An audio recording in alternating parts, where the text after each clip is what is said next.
작은 동그라미 안에 커다란 설렘을 숨겨둔 과자 이야기로 시작해보겠습니다. 상자 뚜껑을 살짝 열면 바삭한 비스킷 속에 초콜릿이 알차게 들어있고 과자 하나하나에는 귀여운 그림이 톡 얹혀있죠. 네, 바로 칸초예요. 이 과자는 한 입 베어 물면 고소함과 달콤함이 겹겹이 올라오고 손이 자연스럽게 다음 과자로 가게 만드는 묘한 마력이 있어요. 칸초를 떠올리면 우리는 맛과 함께 그림을 동시에 기억해요. 하트별 동물 표정, 작은 소품들까지 동전만 한 비스킷 위에 찍힌 작은 그림 하나가 오늘 하루의 기분을 살짝 끌어올려주곤 했죠. 친구들이랑 서로 어떤 그림이 나왔는지 보여주고 하트가 나오면 오늘 좋은 일 생길 것 같다며 장난스레 점을 치듯 놀기도 했고요. 어떤 날은 이거 무슨 그림이야 하고 고개를 갸웃거리다가도 억지로 의미를 붙여보며 더 크게 웃었던 기억도 있으실 거예요. 과자 하나가 이렇게 말을 걸어오는 듯한 순간, 바로 그 소소한 재미가 칸초의 정체성 같아요. 패키지를 한번 떠올려 볼까요? 분홍과 빨강 톤이 어우러진 상자 앞면에는 웃고 있는 캐릭터들이 활짝 맞아주죠. 이름도 귀엽습니다. 카니초니, 그리고 세계관을 넓혀준 초비러비 같은 친구들까지. 이 캐릭터들이 등장하면서 칸초는 맛을 넘어 작은 놀이공원처럼 느껴지곤 해요. 그리고 상자를 열면 뚜껑 안쪽에는 숨은 그림 찾기도 있어서 과자를 먹는 동안 친구들과 찾기도 했었어요. 오늘은 어떤 표정이 나올까? 기대하는 마음으로 상자를 여는 행동이 엔터테인먼트가 된 셈이죠. 광고 이야기도 빠질 수 없겠죠. 칸초뿐이야. 예전 칸초 광고의 톤을 기억하시는 분들은 고개가 끄덕여지실 거예요. 짧고 귀에 남는 멜로디, 경쾌한 리듬, 그리고 캐릭터가 중심이 된 영상들. 그 한가운데 메시지는 늘 비슷했어요. 작고 달콤한 과자 안에 재미가 숨어 있다는 것. 시간이 지나면서 광고는 더 동화처럼 더 유머러스하게 변했고, SNS 시대에 들어서는 소비자들이 스스로 콘텐츠를 만들기 시작했죠.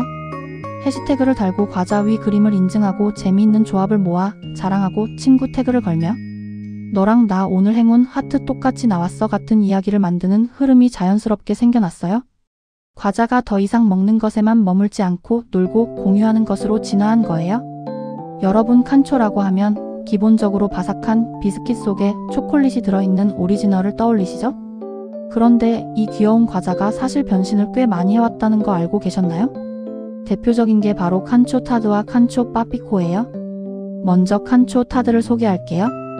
타드라는 이름은 커스타드 크림에서 따온 거예요.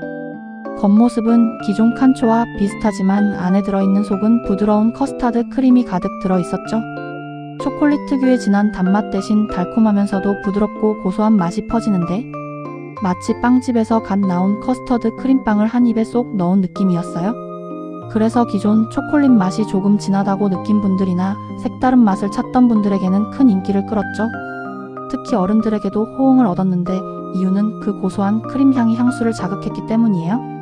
칸초가 단순히 아이들 과자에서 벗어나 남녀노소가 즐길 수 있는 디저트 간식으로 확장된 계기가 바로 칸초 타드였다고 해도 과언이 아니에요.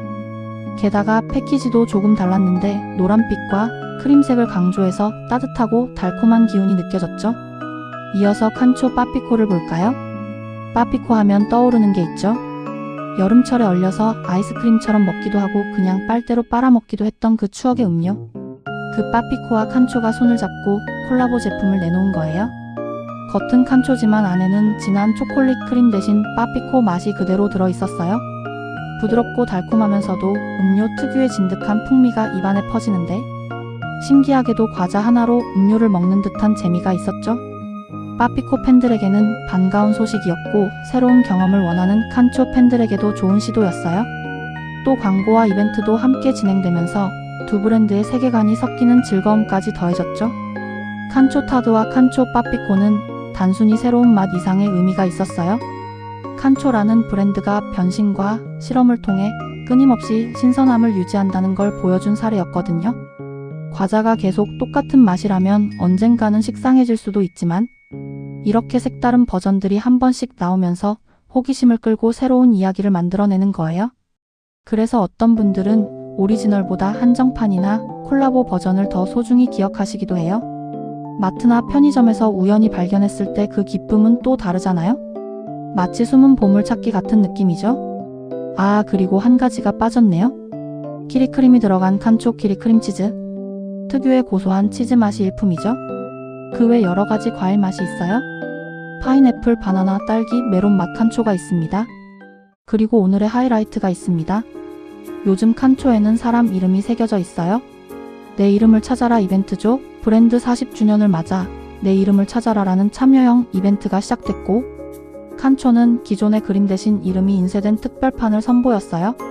무려 504개 이름이 과자 위에 무작위로 등장하는데, 500개는 최근 국내에서 많이 등록된 신생아 이름을 바탕으로 선정했고, 나머지 4개는 카니, 초니, 초비, 러비즈, 칸초 공식 캐릭터들의 이름이에요. 여기에 하트 디자인도 다양하게 준비해서 조합하는 재미까지 더했죠.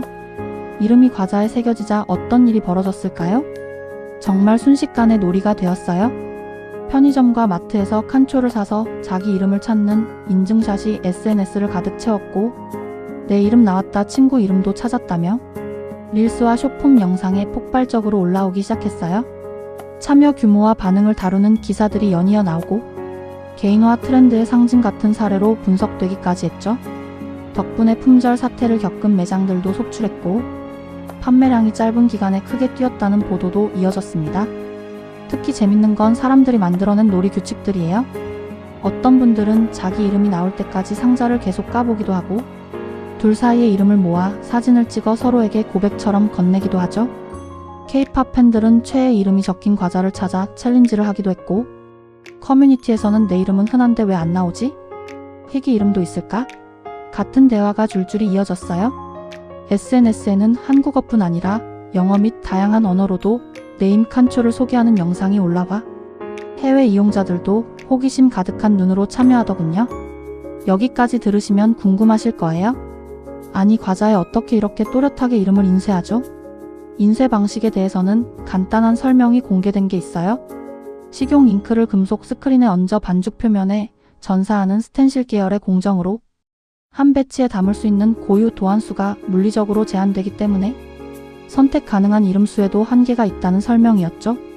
그래서 504개 같은 구체적 수치가 생긴 배경을 이해할 단서가 됩니다. 이름 에디션이 불러온 파급력은 숫자로도 드러납니다. 출시 직후 단기간에 100만 개 이상 팔렸다는 소식이 나왔고, 주 6일 설비 가동 얘기까지 보도되었죠. 참여형 이벤트의 구조도 재미있어요. 과자에서 본인이나 지인의 이름을 찾아 SNS에 올리면 응모가 되고, 이름이 없어도 지정 해시태그로 참여할 수 있게 설계했어요. 심지어 2개 이상의 이름과 하트 칸초를 모아 사진을 찍고 상대 계정을 태그하면 당첨 확률을 높여주는 등 오프라인의 찾기와 온라인의 공유를 촘촘히 묶어둔 구조예요. 과자 표면의 2글자가 상자 밖 세상을 움직이게 만든 셈이죠. 이쯤에서 칸초의 원래 매력, 그러니까 그림 이야기를 다시 꺼내볼게요. 사실 이름 에디션 이전에도 칸초는 그림으로 이야기해온 과자였잖아요. 오늘 운세처럼 하트를 뽑아보기도 하고 귀여운 동물이 나오면 그걸 핑계로 대화를 시작하곤 했죠. 이번에는 그 그림의 언어를 한 단계 더 구체화해서 그림 대신 이름으로 감정을 연결하게 만든 거예요. 이름은 우리에게 아주 강한 상징이잖아요. 자기 자신, 사랑하는 사람, 아이, 반려동물의 이름까지. 과자 한 알이 특정한 누군가를 떠올리게 만드는 순간, 그건 단순한 스낵이 아니라 작은 메시지 카드가 되는 거예요.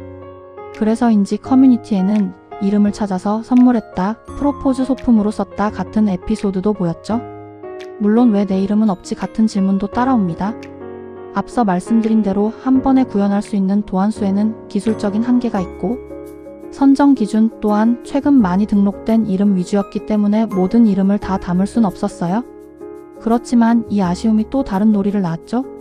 서로의 이름을 찾아주고 비슷한 이름을 모아 퍼즐처럼 인증하는 창의력이 펼쳐졌으니까요. 어떤 분들은 캐릭터 이름이나 하트 모양과 조합해서 우리만의 암호를 만들기도 하고요. 이런 결핍의 창의성은 미미 퍼즐 때 자주 보이는 현상인데, 이번에도 그대로 나타났고 그 과정이 온라인 곳곳에 기록되었어요. 칸초가 특별한 이유는 결국 여기에 있어요. 맛있는 과자라는 출발점 위에 그림과 이름이라는 대화의 트리거를 올려놓았다는 것. 우리는 작은 과자 하나를 통해 누군가와 이야기하고 놀고 웃고 때로는 마음을 건네요. 포장 상자를 여는 행위가 기대가 되고, 과자 2알을 나누는 순간이 의미가 되고, 이름 3글자가 관계를 다시 묶어주기도 하죠.